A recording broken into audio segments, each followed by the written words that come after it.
इस कलिकाल में हम अपने जीवन को किस प्रकार पुण्यमयी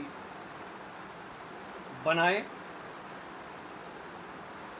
हम ऐसा क्या सोच विचार करें जिससे जो भी कर्म हम करें वो पुण्य और सदाचार से संचित हो।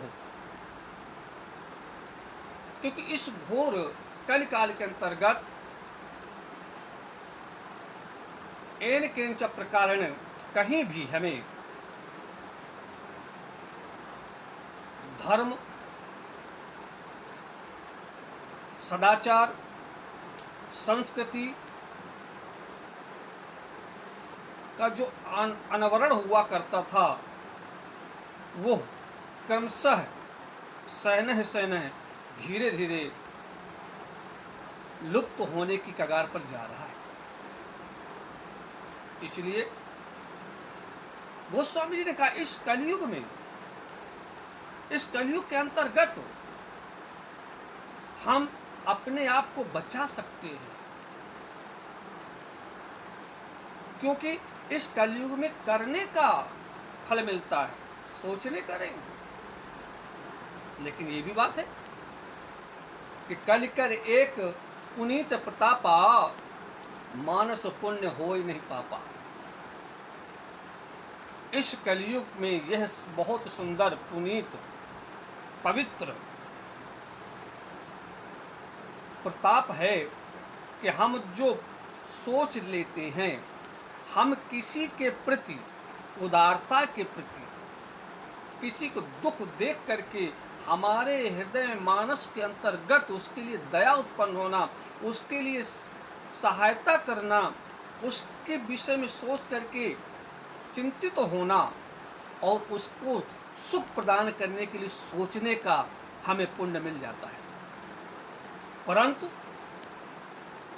हम किसी को देख करके अपने विष्णु को ध्यान करें मानसिक रूप से, तो गोस्वामी जी कहते हैं उसका फल आपको नहीं मिलता। अगर आप पुण्य करना चाहते हो तो मन से सोचे हुए भी पुण्य का फल मिलता है, लेकिन अधर्म करने के लिए आपको करना पड़ेगा, तब फल मिलेगा, और खाली सोचने से फल नहीं मिलेगा। लेकिन बंधुओं, मन से भी कब फल मिलता है, हमें पुण्य कब मिलता है, विचार करिए। हम ब्राह्मणों को भोजन कराने के लिए विचार किया कि हम कल ब्राह्मणों को भोजन कराएंगे, यह वस्तु बनाएंगे, समस्त प्रकार की व्यवस्थाएं की गई और ब्राह्मणों को भोजन के लिए मंत्र दे दिया गया। दैवश हम रात्रि में ही राघवेंद्र सरकार को प्यारे हो गए और इस जगत सृष्टि को छोड़ करके, इस क्षणभंगुर शरीर को छोड़ करके हम चले जाते हैं। तो गोस्वामी जी कहते हैं तब जाकर के हमें मानसिक पुण्य प्राप्त होता है।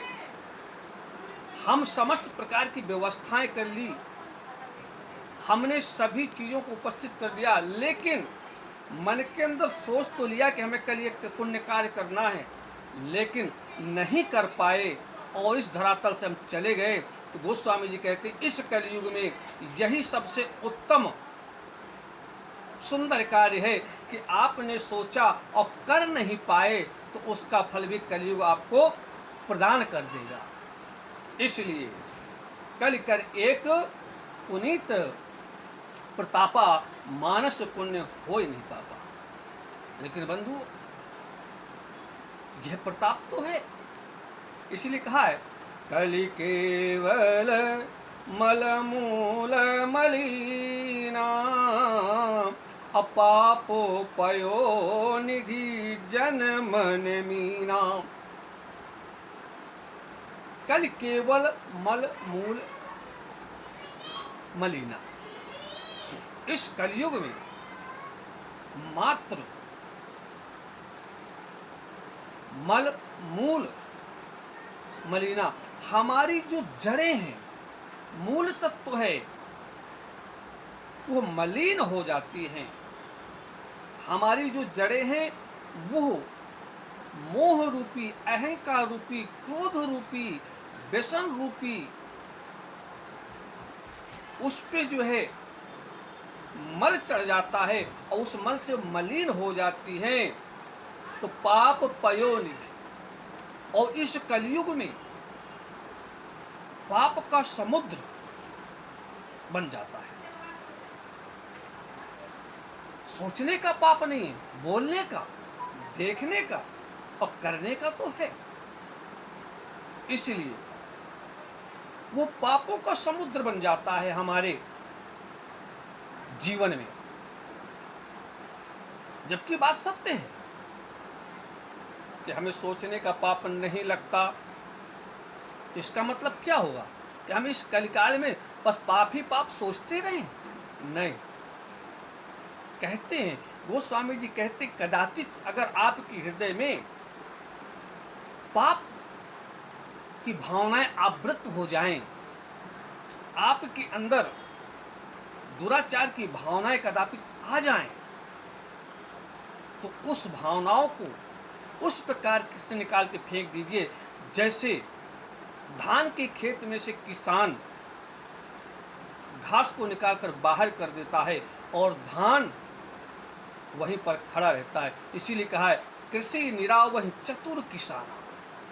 जो चतुर होशियार किसान होता है, वो जब कृषि की निदाई करता है तो घास को निकालकर बाहर फेंक देता है और धान वहीं पर खड़ा रहता है। इसलिए गोस्वामी जी कहते हैं,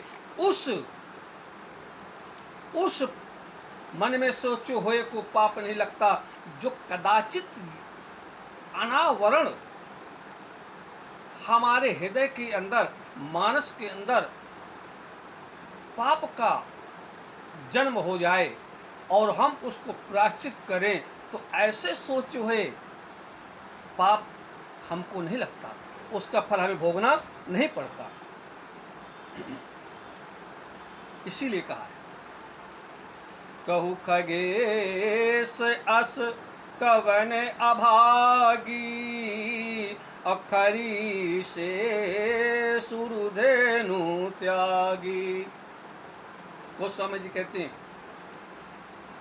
कागभूषण जी कहते हैं कि हे गरुड़, संसार में ऐसा कौन सा अभागी व्यक्ति होगा जो कामधेनु गाय को छोड़ करके खरी मतलब गदही को पालेगा, गदही को लेगा। अर्थात कामधेनु पुण्य और खरी मतलब पाप। अनजाने में सोचे हुए जो पाप हमारे हृदय के अंदर हो जाते हैं, चिंतन हो जाते हैं, उनका पाप हमें नहीं लगता। लेकिन बंधु, जब जान करके हम सोचते हैं किसी के प्रति, जानते हुए कि नहीं यह गलत है और हम गलत सोच रहे हैं, तो बंधु ऐसा नहीं उसका फल हमको ना मिले। इसलिए गोस्वामी जी कहते हैं, जान बूझ नर करे डिठाई, तो पीटा जाए मूंज की नाई। जो व्यक्ति जानते हुए उस कार्य को करता है, तो उस कार्य किए हुए कार्य का फल अवश्य मिलता है। अनजाने में, अज्ञानतावश अगर वो हमारे हृदय के अंदर वो अंकुर उत्पन्न हो जाता है, तो उस सोचे हुए मानसिक पाप का हमें फल नहीं मिलता। यह कलयुग इतना पुनीत है, अन्यथा अन्य युगों में सभी प्रकार के पापों को हमें भोगना पड़ता था। और यह कलयुग है। कलयुग केवल हर गुण गाहा, गावत नर पावहि भवथा। इस कलयुग में एक आधार, अगर हमें इस कलयुग में समस्त प्रकार की विडंबनाओं से बचना है, तो मात्र एक आधार है इस संसार सागर से पार जाने के लिए कि हम हरि के नाम का चिंतन स्मरण करते रहें। तभी यह कल कर एक पुनीत प्रतापा, मानस पुण्य होय नहीं पापा। तब यह सार्थक होगा कि हम परमात्मा का भजन करते रहें, परमात्मा के प्रति उदारता दिखाएं, परमात्मा का चिंतन करते रहें। इस जगत का हम कभी मनसा वाचा कर्मणा से भी अहित ना सोचें। जब भी सोचें हम अच्छा सोचें तो उस सोचने का फल भी मिल जाता है बंधुओं। और कदाचित अज्ञानता बस अगर हमारे हृदय के अंतर्गत पाप का मूल उत्पन्न होता है तो उसको हरि भजन के द्वारा उस पाप मूल को हम नष्ट करके उस फल से बच सकते हैं। इसलिए हमें सदैव इस बात का स्मरण होना चाहिए कि अज्ञानता बस जो कोई कार्य होता है उसका दोष नहीं होता, लेकिन जान करके अगर हम कोई कार्य उस प्रकार का करते हैं तो शायद उसका फल तो हमें भोगना ही पड़ेगा। इसीलिए कहा है कि कल करे पुनीत प्रताप, मानस पुण्य होई नहीं पापा।